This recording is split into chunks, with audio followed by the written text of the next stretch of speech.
गीत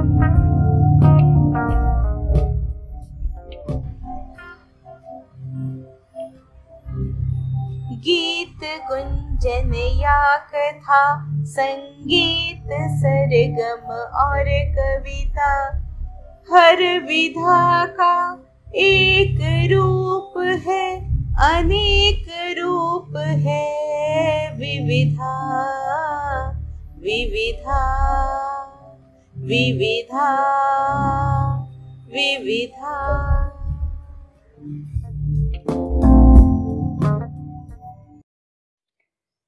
मैं उर्मिला शुक्ल, कथाकार, कवि, समीक्षक।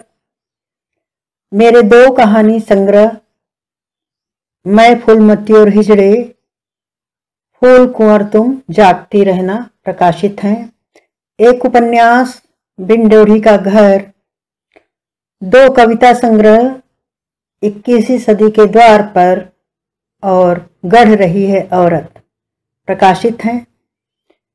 मैं स्त्री मुद्दों को लेकर कहानियां और कविताएं लिखती रही हूं। मुझे स्त्री मुद्दे बहुत व्यथित करते हैं।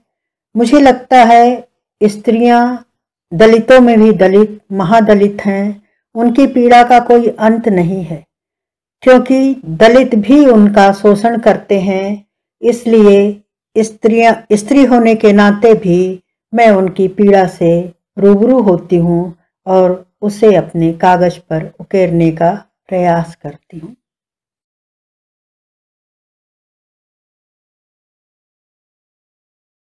एक और अहिल्या।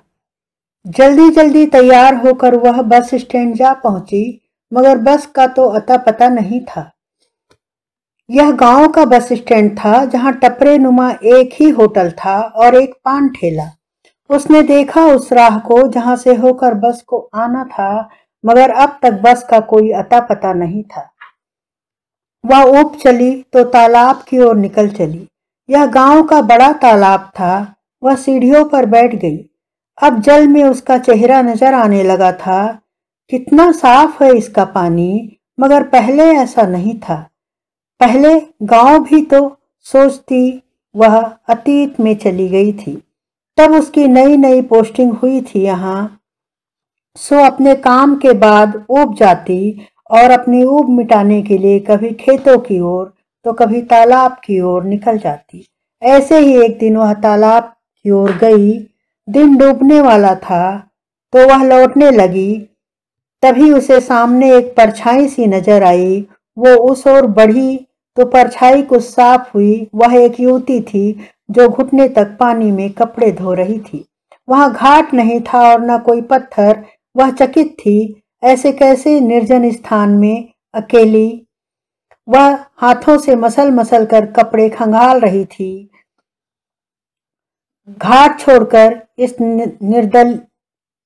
दलदली और निर्जन जगह पर अंधेरे में ऐसे कैसे, वह सोचती आगे बढ़ रही थी कि एक पत्थर पर उसका पैर पड़ा और छपाक की आवाज के साथ पत्थर पानी में जा गिरा।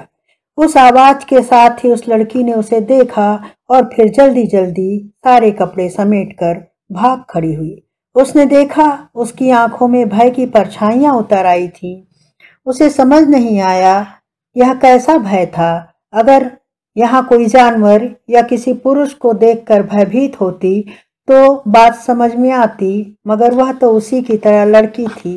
फिर भी वह उस दिन लौट आई थी और फिर दूसरे दिन अपने काम से निपटकर वह उधर ही चल पड़ी थी जिधर उसे जाते देखा था। वह वहां पहुंची तो झोपड़ी के सामने एक चबूतरा बना हुआ था। उस पर सिंदूर से पुती मूर्ति रखी थी और नींबू पर भी सिंदूर लगा हुआ था और काली चूड़ियां रखी थी। वह देख रही थी उसे और सोच रही थी कि यह किस देवी की मूर्ति है, मगर बहुत कोशिश करने के बाद भी पहचान नहीं पाई। शाम जब और घिरने लगी तो हवा भी किसी रहस्य की तरह सरसराने लगी। वह कुछ देर वहां खड़ी रही, फिर लौट चली। नमस्ते पटवारी बहन जी। मुड़कर देखा तो गांव के गौटिया थे।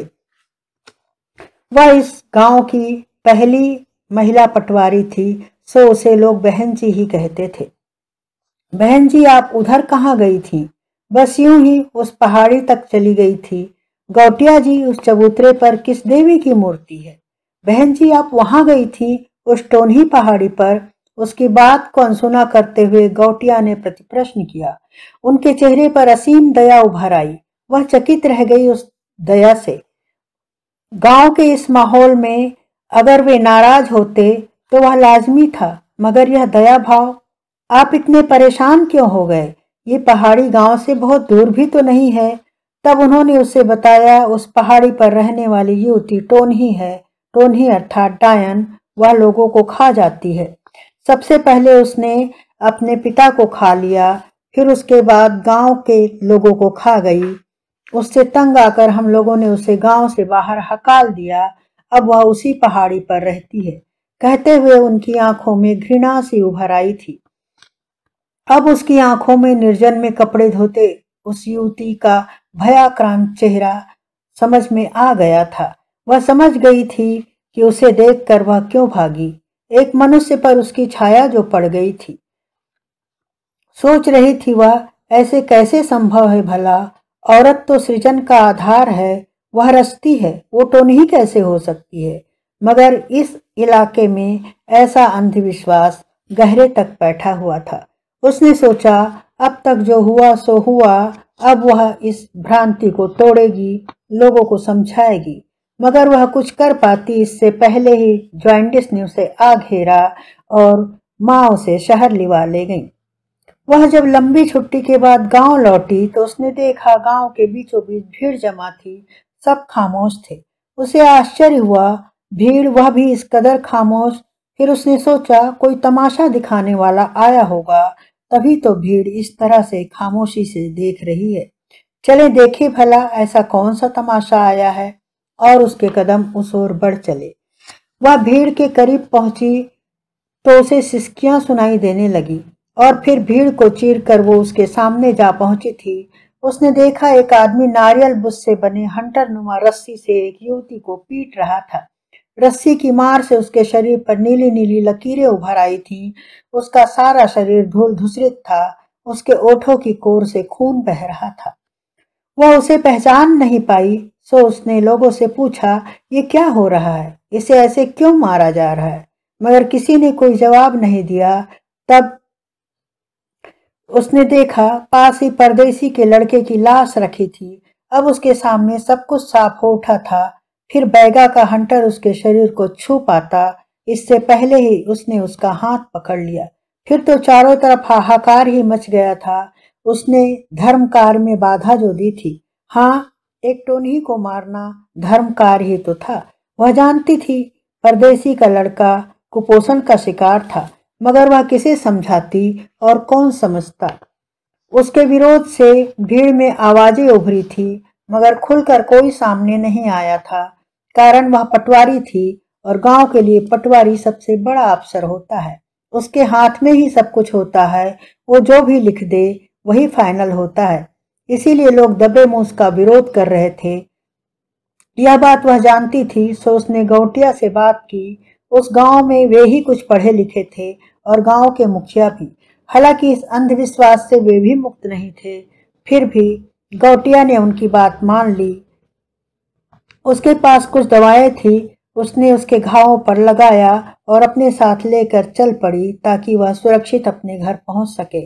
रास्ते में उसने जो कुछ बताया उसे सुनकर वो सन्न रह गई थी। जम्बो नाम की वह युवती गांव के वैद्य की इकलौती लड़की थी। पढ़ लिख कर डॉक्टर बनने का सपना संजोया था उसने। उसके पिता भी यही चाहते थे, मगर अभी वह 10वीं में पहुंची ही थी कि उनका देहांत हो गया। अब वह बिल्कुल बेसहारा हो गई तो गांव के लोग उसे तंग करने लगे थे। लोगों की नजरें ही बदल गई थीं। अब हर कोई उसकी देह को पाने की फिराक में लगा था और कामयाबी न मिलने पर तरह तरह के लांछन लगाने लगा था। अब वो अपने घर में भी सुरक्षित नहीं थी। आधी रात को उसका दरवाजा भड़भड़ा उठता। सहम कर वह एक कोने में दुबक जाती। इस माहौल में उसका जीना दूभर हो रहा था। वो सोच नहीं पा रही थी आखिर क्या करे, किससे शिकायत करे। गौटिया का बेटा भी तो उन्हीं लोगों में शामिल था। फिर उसे याद आई थी मंटोरा और उसे अपनी राह मिल गई थी। अब उसने अपने घर के बाहर एक चबूतरा बनाया, उस पर सिंदूर पुती मूर्ति स्थापित कर कार्तिक की अमावस्या की अंधियारी रात में उसने मसान जाकर साधना की। उसने उसे बताया कि किस तरह कार्तिक की उस ठंडी रात में भी वह पसीने से भीग गई थी, मगर उसके पास और कोई उपाय नहीं बचा था। इस तरह टोन्ही की आड़ में उसका अस्तित्व सुरक्षित हो गया था। उसने गौटिया से सारी बातें कही। गौटिया थोड़े समझदार थे, उन्होंने सब मान लिया। उन्हें अपनी गलती का एहसास हो रहा था। वे उसके आभारी थे कि उसके कारण आज वे एक स्त्री हत्या के पाप से बच गए थे। दूर से आती बस के हॉर्न से उसकी तंद्रा टूटी और वह फिर चल पड़ी।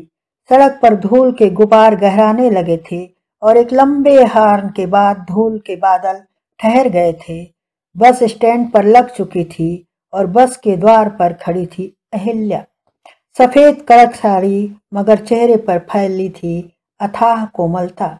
सचमुच उसने सेवा की सच्ची ट्रेनिंग ली थी, सोचा उसने। तब तक गौटिया और गांव के बाकी लोग भी आ चुके थे। सब ने आगे बढ़कर गांव की एकमात्र नर्स का स्वागत किया, जो कल तक टोन्ही थी, जिसकी छाया भी वर्जित थी, वही अब उन सब की छाया बन गई थी। उम्मीद है आपको हमारे यह कार्यक्रम पसंद आया होगा। अपनी प्रतिक्रिया देने के लिए इस वीडियो को लाइक, शेयर व कमेंट करें, या अपने सुझाव या इस कार्यक्रम में भाग लेने के लिए कमेंट सेक्शन में जाकर कमेंट करें। धन्यवाद।